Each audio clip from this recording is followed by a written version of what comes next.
Mark chapter 5. A demon-possessed man healed.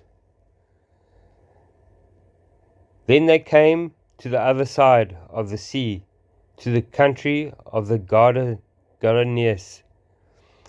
And when he had come out of the boat, immediately there met him one of the tombs of man with an unclean spirit, who had his dwelling among the tombs, and no one could bind him, not even with chains, because he had often been bound with shackles and chains, but the chains had been pulled apart by him, and the shackles broken into pieces. Neither could anyone tame him, and always, night and day, he was in the mountains and in the tombs, crying out and cutting himself with stones. When he saw Jesus from afar, he ran and worshipped him, and he cried out with a loud voice and said, "What have you to do with you? What have I to do with you, Jesus, Son of the Most High? I implore you, by God, that you do not torment me." For he said to him, "Come out of the man, unclean spirit." And he asked him,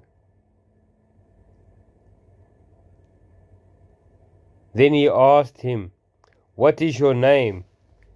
And he answered, saying, "I am Legion. My name is Legion, for we are many." Also he begged him earnestly that he would not send them out of the country. Now a large herd of swines was feeding there near the mountains. So all the demons begged him, saying, "Send us to the swine, that we may enter them." And at once Jesus gave them permission.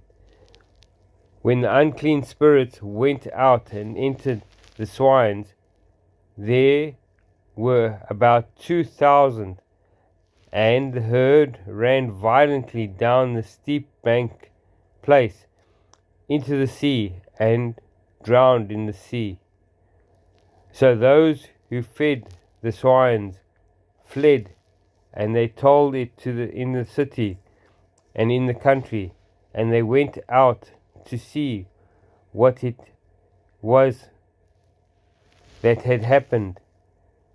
Then they came to Jesus and saw the one who had been demon-possessed and had the legion, sitting and clothed in his right mind.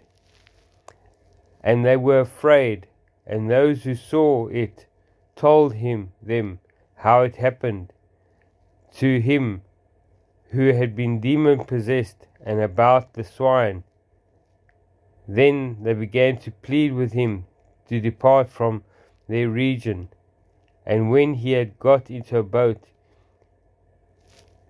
he who had been demon-possessed begged him that he might be with him. However, Jesus did not permit him, but said to him, "Go home to your friends and tell them the great thing the Lord has done for you, and how he has had compassion on you." And he departed and began to proclaim it in Decapolis,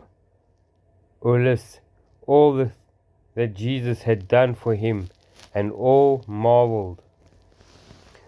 A girl restored to life, and a woman healed. Now when Jesus had crossed over again by boat to the other side, a great multitude gathered to him, and he was by the sea. And behold, one of the rulers of the synagogue came, Jairus by name. And when he saw him, he fell at his feet and begged him earnestly, saying, "My little daughter lies at the point of death. Come and lay your hand on her, that she may be healed, and she will live." So Jesus went with him, and a great multitude followed him, and thronged him. Now a certain woman had a flow of blood for 12 years, and had suffered many things from many physicians. She had spent all that she had, and was no better, but rather grew worse. Then she heard Jesus. She came behind him in the crowd, and touching his garment, for she said, "If only I may touch his clothes, I shall be made well." Immediately the fountain of her blood was dried up, and she felt in her body that she was healed of the afflictions.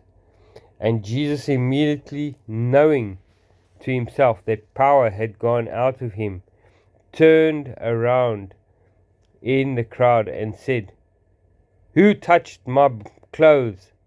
But his disciples said to him, "You see the multitude thronging you, and you say, 'Who touched me?'" And he looked around to see her who had done this thing. But the woman, fearing and trembling, knowing that what had happened to her, came and fell down before him and told him the whole truth. And he said to her, "Daughter, your faith has made you well. Go in peace, and be healed of your affliction." While he was still speaking, some came from the ruler of the synagogue's house and said, "Your daughter is dead. Why trouble the teacher any further?" As soon as Jesus heard the words that were spoken, he said to the ruler of the synagogue, "Do not be afraid, only believe." And he permitted no one to follow him except Peter, James, and John, the brother of James. And he came to the house of the ruler of the synagogue, and saw a tumult, and those who wept and wailed loudly. When he came up, he said to them, "Why make such commotions and weep? The child is not dead, she is sleeping." And they ridiculed him. And when he had put them outside, he took the father and the mother of the child, and those who were with him, and entered there. The child was lying. Then he took the child by the hand and said to her, "Talita Kumin," which means, "Little girl, I say to you, arise." Immediately the girl arose and walked, for she was 12 years old, and they were overcome with great amazement. But he commanded them strictly that no one should know it, and said that something should be given her to eat. Jesus rejected by Nazareth. Mark 6.